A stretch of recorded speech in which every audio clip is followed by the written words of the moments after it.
guys, welcome back to my channel. So today we are going to be taking a look at two items from Jeffree Star Cosmetics. I have seriously been obsessed, and when I mean obsessed, like I thought that I was obsessed with the Kat Von D liquid lipsticks. I guess I didn't know what the word obsessed meant until I started using the Jeffree Star Cosmetic liquid lipsticks. Let's just say that I am a believer. I love them just for those liquid lipsticks, and I figured I would try some of these other items. And when he came out with a palette and some of the highlighters or skin frost as he calls them, I wanted to snag them and try them out and see if I like them. So I picked up the palette. I have one of the skin frost. The other ones I did end up keeping because I bought them for some friends, but I just want to share them with you and share my thoughts with you on how these items perform. So let's start out with the easiest item to look at, which is the skin frost. So this is the packaging that it comes with, and this is just the box, and it gives you some information on the back and nothing on the sides of the box. And then when you open it up, you get obviously the highlighter, and this is the packaging for it, and this thing is massive, like massive. I love it. It's plastic. It's very hard plastic. I think it's quite durable. So when you get it, on the back it's just a massive sticker giving you the name of the item and description, and when you get it, there's a big mirror on here, which is quite nice, and the skin frost itself, and this one is the mint condition one. So I chose to keep this one just because I have so many highlighters, and I figured this one is very unique. I haven't seen any other highlighters with this color, so I figured I'd keep it. Mind you, I've only used it twice. When I used it on my face, it looked a little odd. You do have to use very minimal, otherwise it looks weird. But I did use it on my body, which I thought it was very, very nice for that. So here is that, and let me just swatch it here. So when you touch it, I feel it reminds me a little bit of the ColourPop eyeshadows, and this is not wet or spongy, but when you touch it, it has a weird texture to it, which is nice. I like it. I can't really complain. And this is how it swatches. So it doesn't swatch too bad. Now, mind you, that is when using your finger. Now, even when using your finger, I don't know if you can tell right there, let me put this down, but basically it gets chunky. Like, it doesn't, you have to really kind of blend it, and here it is. Here's what that looks like. But it's not even. And yeah, this is in my hand, just using my finger. But my biggest gripe with it is that it's a beautiful color. It's very, very fun. I feel like you can use it for, festivals or Halloween, whatever it may be.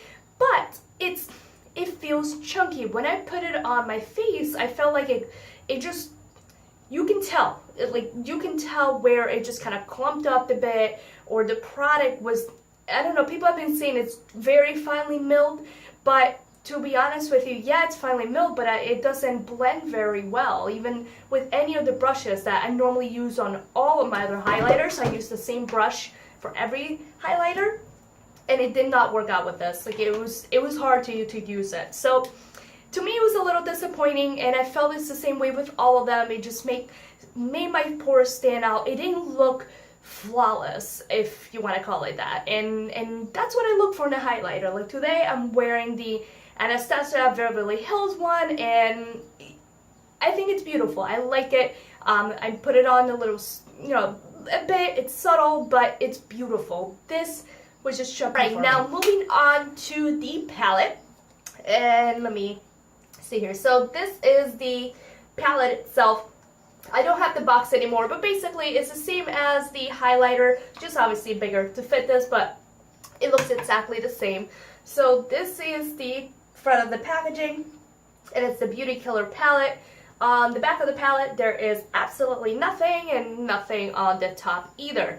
Now, when comparing the size of the palette itself to, for example, my Lorac, one of my Lorac palettes, This is the size of it on the front, and then size-wise is, you know, it's basically as thin as the Lorac palette, which is really nice. That's one thing I've always loved about these palettes. They're easy to travel because they're thin and they're still durable, and this one is the same thinness, which I really, really love, and I was excited for that. And I love it because it's pink, it's beautiful, it's girly. And here is the lovely eyeshadow. So it comes with a massive mirror in the back, and it's not a funhouse mirror, so that's always really nice. And these are the shadows themselves. Now, as you can tell, these shadows are quite large in size compared to, you know, let's compare it again with the Lorac palette that I have here. You know, the size of the shadows are quite big, which is nice because, you know, obviously if there's one that you really like, you're not going to go through it that quick. Now this palette runs for $45. Yes, for $45, and I think it's quite a fantastic deal for the amount of shadow that you get. Now, I do want to swatch these for you and show you what each one looks like on my arm. Now, I am wearing them today, and in the like in the inner corner of my eyes, not only did I use this one, which is Star Power, but I also used one of these liquid lipsticks to kind of make the pink just pop out more. I don't know if you can tell how well there. And I also used Rich Bitch, which is this one, and then I kind of mixed the Vanity and Black Rainbow for the outer corners. This palette, just to give you my quick thoughts on it, it's a hit or miss, to be honest with you. It's not bad, but I really, really like the matte shadows. Those are my favorite. They're beautiful. They swatch very nicely. They go on the lids very nicely. But then when you get to, for example, Rich Bitch, this one is chunky. It does not apply well with the brush. I did use this. I just applied it with my finger because it goes on so much pigmented, much better compared to a brush. It's very chunky, and you just get the glitter gets everywhere. And it's funny because this is one of more the metallic ones. It's not a glittery one, and this is kind of a close-up of it, but it still comes out chunky. Now the frosty ones, those are really nice as well. I feel with all of them, it is better to use a primer with them because they do apply better, and at least the color comes out much pigmented, which is nice. And then with the Black Diamond one, which looks amazing on the pan, and I was really excited for this one because there's one by Makeup Forever that I really like. It's very glittery. The glitter applies beautifully on your eyes. And that one I was a bit disappointed with because when you applied it, glitter just, it doesn't stay. So you either have to use a very good primer or a glitter primer, and you have to be careful because I feel even with these, since I have very hooded eyes, anytime I blink, the glitter just goes everywhere. Right, so unfortunately with this palette, I don't reach for it much. I still love my Lorac eyeshadows, and I use the most of my Makeup Forever shadows. And it's sad because I do forget about that I own this. Sorry, Jeffree Star, I do love you though, but I don't know. It's forgettable. I don't know. That's all I gotta say. I would say try it out. You know, if you really like the colors, but there are other shadows out there that are much better. So moving on with swatches. So let's start out with the, I feel, most exciting one in here, which is this top one on here, which is Star Power. And let me swatch it there, and that looks like on my finger. Here it is. So that's how it swatches. Now, when you swatch them, they look a little patchy, but at least they do layer nicely, in my opinion.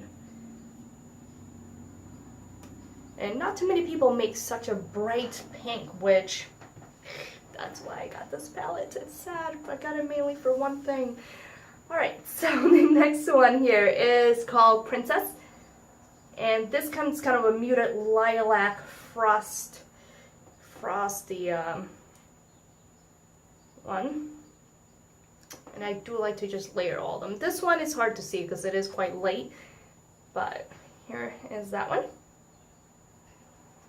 Then the next one we have is called Violence, and this is another frosted color. And they do have fallout, so you do have to be careful. Oops, I put it on top of the other one. See, that's how much I could not see it. But actually, see, now you can see how they go together. But let me swatch it separately. There you go. So my bad, I swatched it on top of the other one. But you can see you can combine colors, make your own colors, I guess. Not bad. The next one is the one that I'm quite disappointed of. I still love it. You just have to use your fingers. You gotta just find your own way to make it work, I guess. But this one is called Rich Bitch. Love the names. But not sure if you can tell on my finger, but it is chunky. And even when you swatch it, it feels chunky. But here's that. And again, it swatches beautifully with the finger, but when you use a brush, it's a disaster. I wish it was more energetic and be like, yeah, this is the best thing in the world, but unfortunately it's not. So, let's just keep on swatching, I guess. This one is corny, and this one I absolutely do love for my crease, and I don't mean to flip you off, but here is that. Beautiful, beautiful color. So again, I feel like the matte shades perform much better.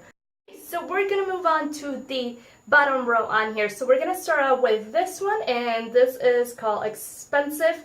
And this one is more of a fine milled glitter one. It's frosty, but it's not chunky glitter like the black one here. So this is what that one looks like here. Here you go. And one thing I just want to point out, because the one thing that makes me mad is when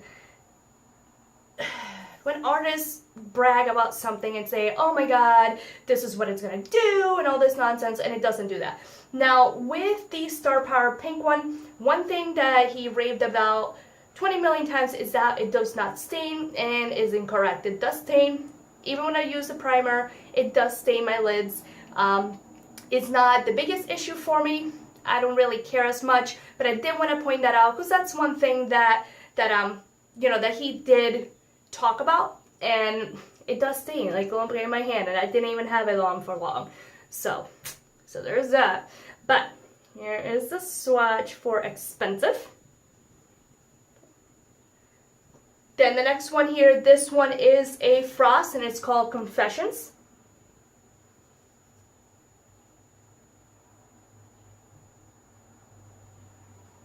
And here that one is. Sorry for such a messy swatch. Ooh, looks a little weird. Okay, the next one. This one is called Vanity, and this one is more of a darker plum color. Here it is. Then the next one up is called, this was China White. And this one I really, really like to use it under my brow bone, actually. It's a nice color. And again, it's because it's one of the matte ones. So here's that. And last but not least is Black Rainbow, which is the beautiful glittery one that gets everywhere. So here's that. I just want to have you guys see it very up close. So here's what it looks like on my finger. You can see that the glitter is still there. And then swatching it. And there you are. Now, normally if you kind of do this, then, your glitter gets everywhere and not where you want it to be. So, I'm going to stop being a Debbie Downer. I'm sorry that this video was just so down. I just wanted to be very truthful and honest about what I feel with this palette. It's not the worst palette out there, but I don't feel it's the best. Even with color selections, beautiful colors, mind you. Love, love, love the colors, but it's mainly just purples, like purple and pinks. And then a random black one. I do like that at least it has a transition color, a brow bone color, and it has some colors. You can definitely do some amazing, beautiful looks with this. But I feel the colors are all too alike. But we'll shut up. We'll stop being down about this and negative. Love you guys. Again, thank you as always so much for coming by, and I hope to see you soon in my next video. Bye bye.